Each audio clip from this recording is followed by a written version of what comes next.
Guys, it takes a lot of effort to make regular videos. The only thing I need is your like, subscribe, and comment on your favorite part. That's all. Thank you, and let's continue. This episode begins on Zerka Island, where all the Black Wolves, Seo-jun, Baby Bear, Black Warrior Rabbit, Theo, Iona, and Ulchi-Fi are planning something. Seo-jun sees his system notification and notices that there are still 1,850 frogs left to kill. But oddly enough, Seo-jun doesn't realize that there are still 1,850 frogs left to kill. Iona sits on Baby Bear's head in a very cute way. She tells Seo-jun that no matter how much she searches the entire lake and the surrounding area, she can't find any frogs outside the lake. And because Iona can't sense the exact location of the frogs in the water, she can't pinpoint their position. There are too many mana crystals in the water, causing numerous distractions, which makes it impossible for Iona to locate the frogs. After hearing all this, Seo-jun remarks that it seems all the remaining frogs and the Frog Queen must be in a cave deep inside the lake. Hearing this, Iona goes into deep thinking, and after a long pause,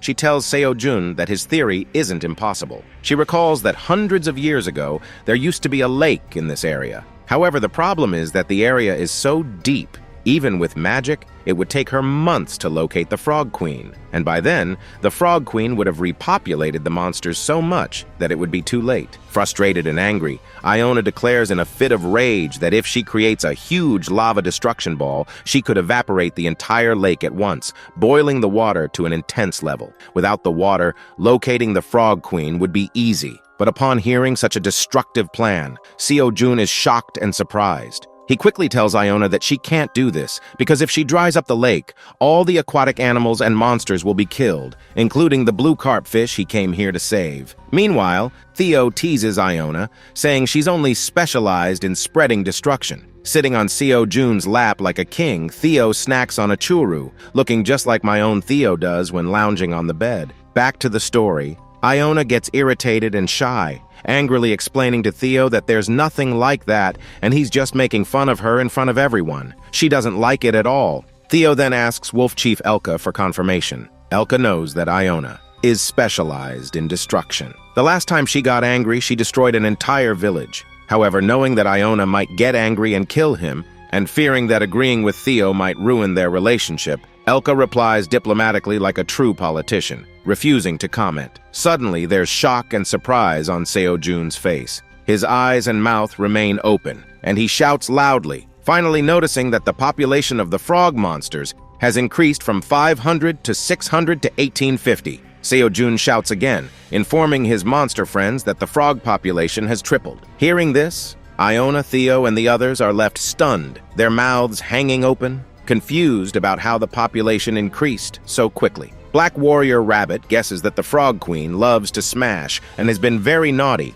reproducing quickly to repopulate the frogs. Seo-jun becomes tensed and tells Theo that if they don't stop this perverted Frog Queen soon, she will repopulate so much that the entire floor will be filled with frogs. The situation becomes serious, but they can't figure out how to locate the Frog Queen. Suddenly, Theo gets an idea. He approaches Seo-jun, explaining that he's feeling something weird and special from the lake. Theo confesses that he initially came to this area because of this strange feeling, and meeting Seo-jun was just a coincidence. Seo-jun realizes this must be Theo's seventh sense. Theo points toward the lake, saying he feels a deep connection, an attraction from within, which might be pointing toward the Frog Queen. As soon as Seo-jun realizes this, he is shocked once again. Then, Iona, curious, asked Theo wasn't his intuition was coming from Seo-jun, but Theo explained that at first, Theo didn't know where his seventh sense was leading him. Theo himself was confused. When Theo first met Seo-jun, he thought the seventh sense was pulling him towards Seo-jun, but now Theo felt that wasn't the case. Theo sensed a powerful being in the lake, and the attraction seemed to be coming from that being. Theo was confident he could pinpoint this entity, which he believed to be the Frog Queen. After some time, Theo became even more confident and announced that he could locate the Frog Queen's cave. This revelation was game-changing. As soon as Theo said this, everyone was shocked. But the question arose, how would they enter the water with Theo? Seo-jun recalled that consuming the special meat of the frog monster would allow them to stay underwater for 15 minutes.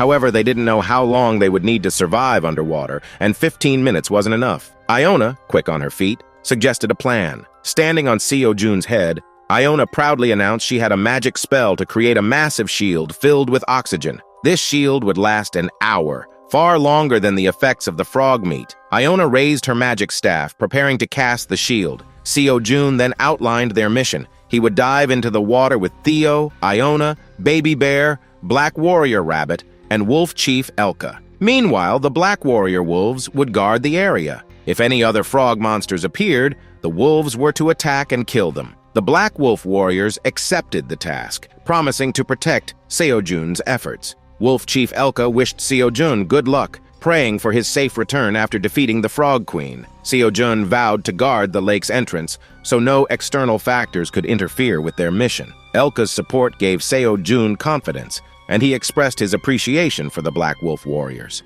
While most were happy with the plan, Theo was not. Worry and tension were written all over Theo's face. Nervously, Theo asked Seo-jun if going into the water was absolutely necessary. Seo-jun reassured him it was. Theo had to go because he was the only one who could guide them to the Frog Queen's cave. As Theo realized he had to enter the water, a chill ran through his body. Theo hated water. It was a classic orange cat move. Suddenly, Theo started flailing his arms and legs, loudly protesting. He tried to escape from Seo-jun's grasp, insisting he wanted nothing to do with water. The mere thought of drowning or the barrier breaking terrified Theo. Theo begged Seo-jun to let him go, but Seo-jun was baffled about how to calm him down. Meanwhile, Iona, watching Theo in such distress, jumped down from Seo-jun's head and floated in front of Theo. Iona noticed Theo trembling, his eyes tightly shut, his body curled up like a caterpillar. Iona couldn't bear to see Theo so scared. With a kind and warm tone, she addressed him as Dear Theo and reassured him that as long as she was there, nothing could harm him. Theo slowly opened his eyes, calmed by Iona's soothing words. Yet he admitted he was still terrified of water. Iona promised Theo that not even a single drop of water would touch his fur as long as she was with him. She urged Theo to trust her and guide everyone to the Frog Queen's cave. Theo trusted Iona's words but remained hesitant. He simply hated water. Seeing Theo's lingering doubts, Iona smiled kindly again. She reminded him that she was putting her life in his hands because she had complete faith in his abilities. She was willing to risk her life and go into the water because she trusted Theo. Theo, seeing Iona's warm smile, felt shy but reassured. Finally, Theo shyly whispered that he was ready to guide everyone toward the Frog Queen's cave and promised to do his best. Finally, when Theo agrees to enter the lake with everyone, Theo, Seo-jun, Iona, Wolf Chief, Baby Bear, and Black Warrior Rabbit all prepare themselves. Theo carefully perches on Seo-jun's shoulder, while Seo-jun shouts loudly and confidently that they will finally complete the quest. Seo-jun exclaims that soon he can go to the 99th floor and enjoy some delicious food. Iona begins to float above Seo-jun's head and activates her magic wand. The next moment, a glowing purple magic circle forms above and below Iona. A very intense purple aura begins to emanate. She starts chanting holy magic, her voice echoing powerfully. "Make a holy tent that covers everything," Iona declares, activating her wand with a resounding bam. In an instant, Seo-jun, Theo, Baby Bear, Black Warrior Rabbit, Wolf Chief, Elka, and Iona are surrounded by a large, round barrier. The barrier is similar to the one Iona previously created to protect Theo in the village, but this one is even more special. Iona chants again, and the barrier starts to float in the air. Within seconds, it begins lifting everyone off the ground, soaring gracefully. Baby Bear and Black Warrior Rabbit are astonished by the sensation. Baby Bear, thrilled, wonders if flying monsters feel the same freedom in the sky. Meanwhile, Black Warrior Rabbit is slightly scared, but equally excited. Seo-jun, surprised by the floating sensation, glances at the others. The Wolf Chief, tasked with guarding the area, suppresses his worry and bids everyone farewell, wishing them a safe journey. As the barrier glides over the lake, Seo-jun feels a twinge of fear deep inside, but Theo, sitting on his shoulder, is even more terrified. Theo lets out a loud scream, clinging tightly to Seo-jun's face in pure panic. His fur fluffs up, and his tiny body trembles uncontrollably. Overcome with fear, Theo yanks out his wand and tosses it at Seo-jun's face. Seo-jun yelps in pain and confusion, startled by Theo's sudden outburst.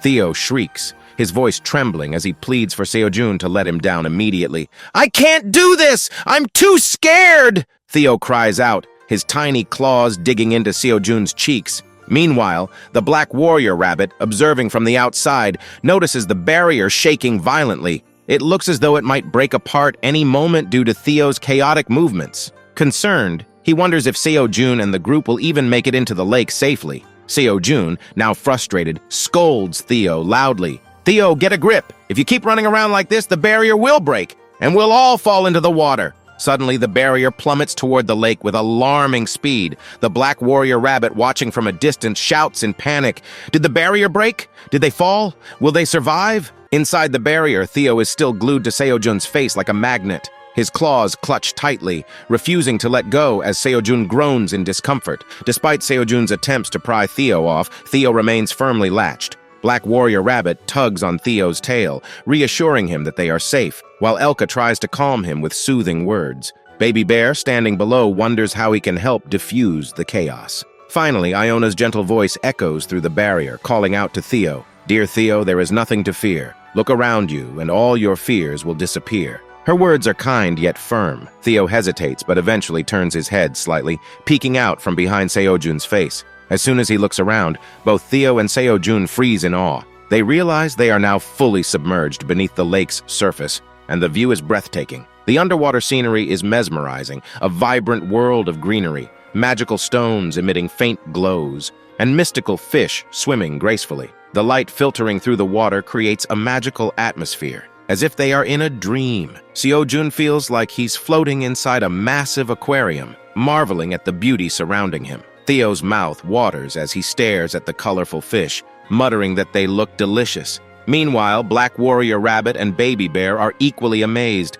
their wide eyes darting around in wonder. Seojun, seeing the lake's vast expanse and its hidden depths, whispers to himself, "The tower's environment is truly incredible." A deep sense of awe washes over everyone as the barrier glides further into the magical depths of the underwater world.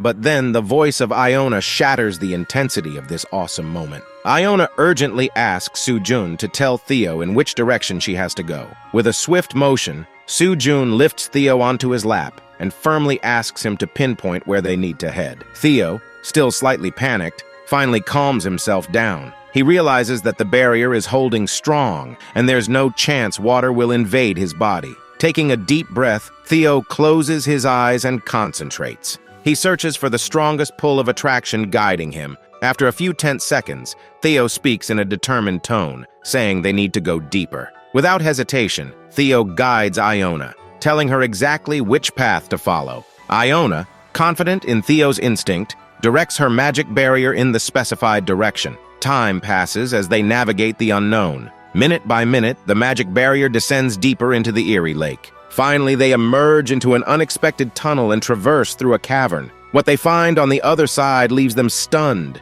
Before them lies a deep underground expanse, an ancient city in ruins. The area is filled with the remnants of old, destroyed houses and forgotten monuments, a civilization lost to time. Alka stares in disbelief, his voice barely a whisper as he admits he never thought something like this existed beneath the lake. Seojun's mouth hangs open, equally surprised. For him, this was the first time encountering an ancient city hidden in such a mysterious location. Theo, however, is visibly more shaken. His instincts are screaming, pulling him toward this place. With wide eyes, Theo exclaims that he's felt this connection before. He shocks everyone by revealing that his old house, on the 75th floor, was near this very location. Despite that, he never knew such a city existed in the lake next to his home. The Black Warrior Rabbit interrupts the group's awe, pointing out a strange sight, a frog monster slowly slinking into a nearby cave. Everyone turns their attention to the creature and notices something even more bizarre, a bright blue fish attached to the frog monster's face. Iona, sensing the importance of this discovery, decides to follow it. She grips her magic wand tightly and steps forward cautiously. The group moves in unison, quietly trailing behind the creature as it navigates the city's shadows. After several tense minutes, the frog monster leads them to another hidden passageway. Emerging from the passage, the group is greeted by a gust of fresh air, an astonishing find deep beneath the water. This underground cave is an oasis, entirely free of the oppressive water that surrounded them moments ago. With a wave of her wand, Iona opens the magic barrier, allowing everyone to step onto the dry land. Theo's voice trembles with wonder as he admits he never expected to find such a place, a thriving underground city hidden at the bottom of the lake where air still exists. Everyone stands in awe, each wondering what other mysteries this strange place holds. Their attention shifts to 5 or 6 tunnels branching out in different directions. Theo's instincts kick in once more, and he confidently points to one particular tunnel, explaining that he feels a strong pull toward it. Trusting Theo, the group enters the tunnel, moving cautiously through its winding paths. After walking for 5 minutes, they catch sight of an exit. But before they can reach it, an eerie, unsettling noise echoes from ahead. Theo's expression darkens as he recognizes the sound. It's the unmistakable call of the frog monster. As the group approaches, the noise grows louder. The frog's presence feels more ominous with every step. Bursting through the exit, they come face to face with something so shocking it leaves them frozen in place. Because there is a huge area on the other side of the exit, a massive and hideous frog queen looms in sight. The frog queen is fat and ugly, her body a mix of green and blue, with 4 enormous claws that end in razor-sharp nails. Her teeth, a blood-chilling shade of red, glisten like razor blades, ready to tear through anything. Behind her, thousands of frogs, both young and adult monsters, stand in disciplined rows. They have brought heaps of blue carp fish, piling them in front of their queen as an offering. From a distance, Theo and his group watch this unsettling scene unfold. The frog queen fixates on the pile of fish, her grotesque eyes unblinking. A stream of drool drips from her mouth, pooling beneath her. Seojun stares at the queen in AY, his face filled with shock. "She's huge!" he exclaims, his voice trembling. He had never imagined that the frog queen would be this big. Elka stands frozen in place, her face pale. She wonders out loud, will we have to fight that monster? Theo, lying lazily on Seojun's shoulder moments ago, shifts to the ground and observes the frog queen with a serious expression. The queen uses her left claw to prod the fish before scooping the entire pile with her right claw. She opens her enormous mouth, revealing those menacing red teeth. In a single gulp, the entire pile of fish vanishes into her jaws. Suddenly, the frog queen lets out a deafening roar. The sheer force of her scream pushes Seojun and the younger frog monsters backward. Iona, observing the chaos, immediately assesses the situation. She's angry, very angry. Iona notices how overgrown and trapped the queen appears. Years of overindulgence, eating and sleeping, have rendered the queen immobile, confined within the cave's walls. The frog queen's fury grows as she realizes her offerings of fish are dwindling. Adding to her rage is the knowledge that it is Seojun who has been killing her minions, depriving her of sustenance. Theo, however, isn't as focused on the frog queen. He squints toward a distant part of the cave, a look of curiosity crossing his face. "There's something else here," he says, his voice low but certain. "Something stronger, and it's not the frog queen." Before anyone can react, Theo's foot slips. He loses his balance and plummets toward the depths below. Seojun, acting on instinct, snatches Theo mid-air, but the ground beneath Seojun crumbles. Both Theo and Seojun fall. From above, Iona witnesses the horror. Without hesitation, she leaps after them. Elka, Baby Bear, and Black Warrior Rabbit scream in panic, but stay put, watching helplessly. As they descend, Iona activates her magic wand, forming a purple slimy shield that envelops them. When they hit the ground, they land safely, not a single scratch on them. Seojun pants heavily, his face drenched in sweat. "We should have died from that fall," he murmurs, amazed. Theo, brushing himself off, smirks and shrugs. "I'd have been fine even without the shield. I'm built different." Iona simply nods. "It wasn't a big deal," she says, though her calm demeanor doesn't match the tension in the air. But their landing hasn't gone unnoticed. The ground trembles as the frog queen and her army of frog monsters lock their deadly, menacing eyes on the intruders. Theo swallows hard, a crooked smile playing on his lips. "Welp," he mutters, his voice tinged with sarcasm. "Looks like we're stuck here." The next moment, the frog queen notices that the human is Seojun. She immediately recognizes Seojun and with menacing, deadly, glaring eyes, commands all her frog monsters to attack and eat Seojun. All the frog monsters, with their razor-sharp teeth and deadly glares, leap to kill Seojun. On the other hand, Seojun remains surprised, but he knows there's no need to fear as long as his monster friends are with him. Yet the danger is real. Elka, the Black Warrior Rabbit, and Baby Bear immediately jump into action to protect Seo-jun. Meanwhile, Seo-jun also notices his friends rushing to save him, and Seo-jun realizes he's not alone in this battle. Finally, Elka, Baby Bear, and the Black Warrior Rabbit land on the ground with a thunderous impact. Baby Bear, with a single smash, destroys multiple frog monsters. Black Warrior Rabbit slays frog monsters with precision, while Elka, with her razor-sharp teeth, slashes them apart and shoots through their ranks. Surprisingly, the system notifies Seo-jun that his quest has been updated. He discovers that the reason for the extinction of her frog monsters was that they were being devoured by the Frog Queen herself. With the quest now updated, Seo-jun knows his new mission: stop the mutated Frog Queen. Filled with confidence, Seo-jun, in his cool and stylish way, adjusts his straw hat and declares, "It's time to take action." Drawing a black dagger in his left hand and a war axe in his right, Seo-jun dashes forward at an intense speed, ready to face the Frog Queen. With Theo perched on his shoulder and Iona running beside him, ready to help, a destructive war breaks out. Baby Bear, massive in size, smashes through frog monsters with ease, while Black Warrior Rabbit delivers precise strikes, leaving no monster standing. Elka tears through the frog monsters, her sharp teeth cutting them down, her attacks swift and fatal. Seo-jun charges towards the Frog Queen with unshakable determination. Hearing this, Baby Bear calls out, urging Seo-jun to head directly for the Frog Queen. At the same time, Iona activates her magic wand, summoning a gigantic purple destruction ball. With a massive shockwave, the ball obliterates over 200 frog monsters, clearing the path to the Frog Queen.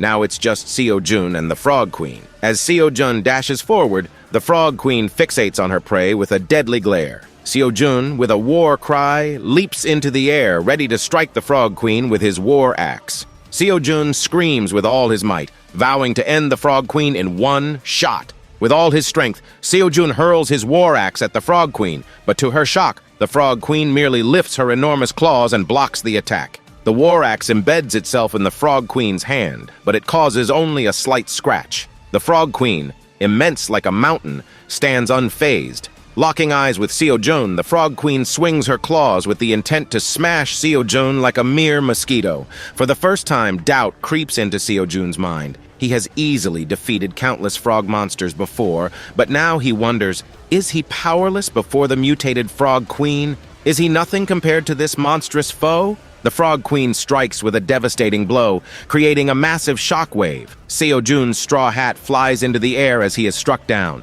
The impact is brutal, and finally Seo-jun falls. He is killed. Is this the end of the story? Or is it just the beginning of something greater? We'll find out in the next episode. The like goal for this video is 7,000 likes. Your likes motivate me to create such epic stories. So smash that like button, subscribe to the channel, and don't forget to comment your favorite part below. See you in the next video. Goodbye.